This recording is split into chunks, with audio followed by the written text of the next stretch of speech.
In short, this amendment will make public drug use illegal in British Columbia. Whoa, whoa, whoa. Why the change of heart all of a sudden? Okay, I got it.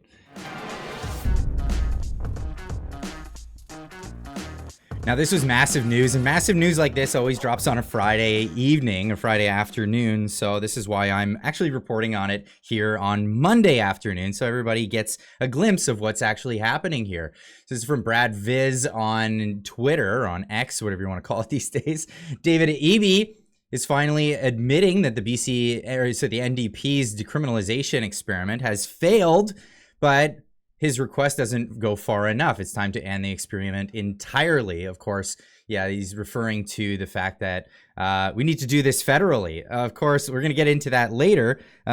Trudeau is not so keen on following suit on that one. But here was the announcement just on Friday. We need to act now. So today I'm here to announce that we are taking the steps that have been asked for by police, that have been asked for by members of the public, and that they deserve, to ensure that police have the tools in place to be able to address issues of street disorder, of public drug use, and to ensure the safety of people across the community, including those who use drugs. We today have made a formal request to Health Canada to amend the exemption to the Controlled Drugs and Substances Act, which will give the police the tools they need to enforce the law anytime someone is using drugs in an inappropriate location and compromising public safety. In short, this amendment will make public drug use illegal in British Columbia. And that's an about face on their policy, and not just a policy, but a big point of their ideology, the big thing that they said that they were unwavering about. And well, they were unwavering until the poll numbers came out. We're going to get into that later.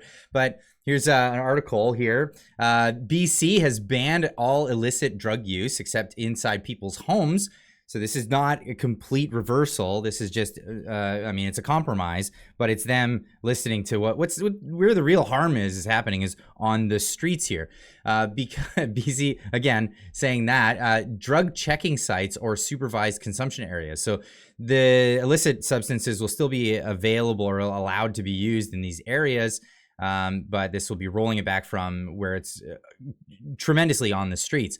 Rolling back its decriminalization pilot project after significant criticism from mayors, provincial and federal conservative politicians, as well as recent outcry from healthcare workers put at risk by patients using drugs in hospitals. For NDP Premier David Eby announced the significant policy shift Friday afternoon, the same day as Minister for Mental Health and Addictions met with her federal counterpart, Yair Sachs, to ask the federal Liberal government to change its current exemptions to the BC decriminalization pilot that allowed limited drug use in some spaces. Keeping people safer is our highest priority. Well, it wasn't always. It wasn't always, because this is what ended up happening. Of course, this is Bruce Banman. He's in British Columbia here, and he had this to say. Hey, everybody. Guess what? Bruce Banman here. And this is a weapon. Yeah, sure is. That's right. It's a weapon. And guess where you're allowed to take this now? According to a memo that was leaked out by Northern Health, you're more than welcome to bring this into a hospital. What? You're also allowed to do drugs. Yeah, that's right. You can smoke meth, blow the smoke all around, you can do crack, you can do whatever you want, run around with one of these, and that's okay. Don't you dare try and light up a cigarette, as you shouldn't. And by the way, if you're a nurse and you didn't take the job, or a doctor and you didn't take the job, we're going to fire you. Now you run the risk of getting jabbed by this. You know what? Dix and Eby would not allow a weapon like this to come into the legislature. They would not allow meth to be smoked in the legislature, or crack to be done, or drugs to be done in the legislature. So why the heck do they think it's okay to do in a hospital where the most vulnerable are? Someone comes in mentally deranged because they're high or have some kind of problem, and you can't confiscate something like this?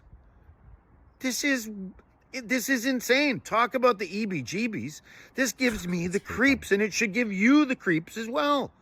This should not be allowed. But there is a solution. Come October, Yeah. vote in some common sense. Vote in the Conservative Party of British Columbia. We'll put garbage like this to an end. Like it should be. Wow. So for those that say you can't vote your way out of this, well, that's exactly what people are doing. And here are the poll numbers. And look at the massive change, actually. The BC NDP are down 10 points from the last time they measured this, is at 38%. The BC Conservatives are actually up 36, sitting at 38%. Wow, it's a tie. And BC United splitting the vote here with the Conservatives with 15%. And obviously the Green Party, the only province they ever have any grasp in at all. But this is the reality of the situation. And this is what changes politicians' minds, is when people rally behind a particular thing. And this is a great example of this. And how even the people who you're ideologically opposed to, they will come around if you are able to show that there's enough public support behind a thing. And this is exactly what they're doing. They're backing down on all of this. Bruce McGonigal on X says, I'm sure BC NDP volunteers can't wait to go door to door leading up to the October 24 BC election. David Eby will be running on vaccine mandates being still in place, a collapsed healthcare system, failed safe supply, failed decriminalization of hard drugs, tent city chaos, record overdose deaths, provincial exodus. So many people are leaving the province or even leaving the country from this province, record high gas prices, worst forest fires ever. And this is largely due to the mismanagement of the forest, not any sort of climate change or anything. Most of the fires that we've been finding out are largely human caused. It's the reason why they're so awful. We're seeing crown fires because of the mismanagement of those fires.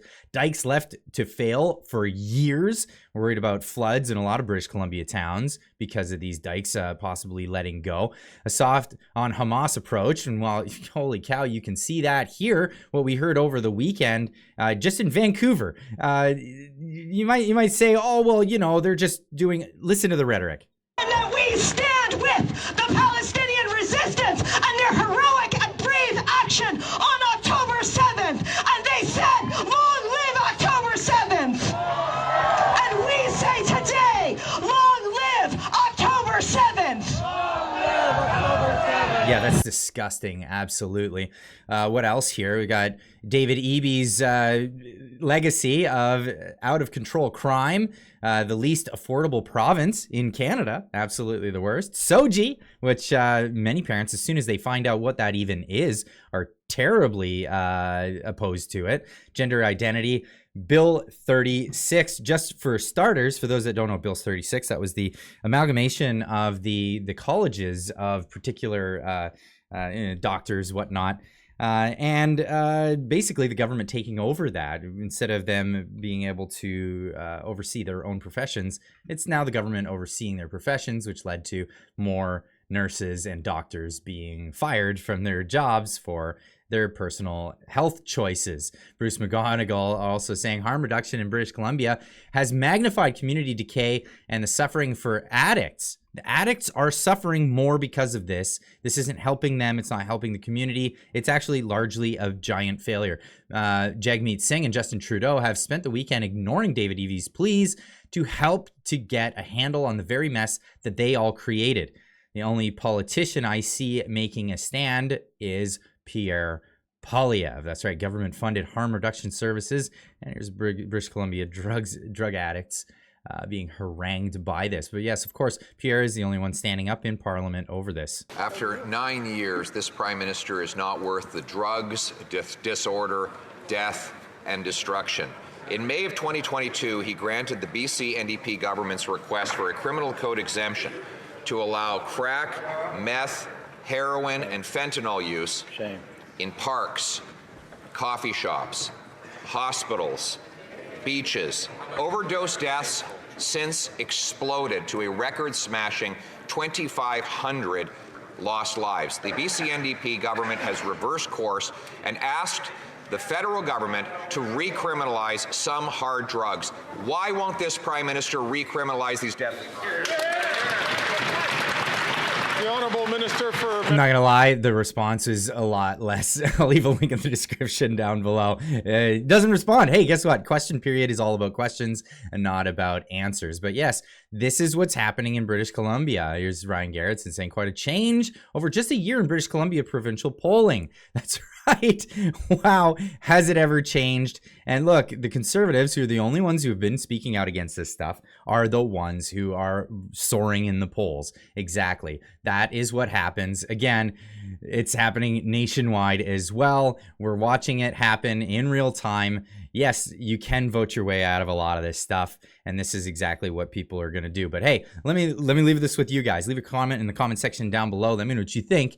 Do you think there's do you think there is voting your way out of this stuff? Can popular hot button issues be addressed through elections? I think they can. I think it's possible, as long as there are representatives that are willing to talk about this. And if there aren't representatives that are willing to talk about this, fire them and get new ones that will within the parties that exist. That's my 2 cents. Leave yours in the comments down below. We'll see you in the next one. Keep on trucking.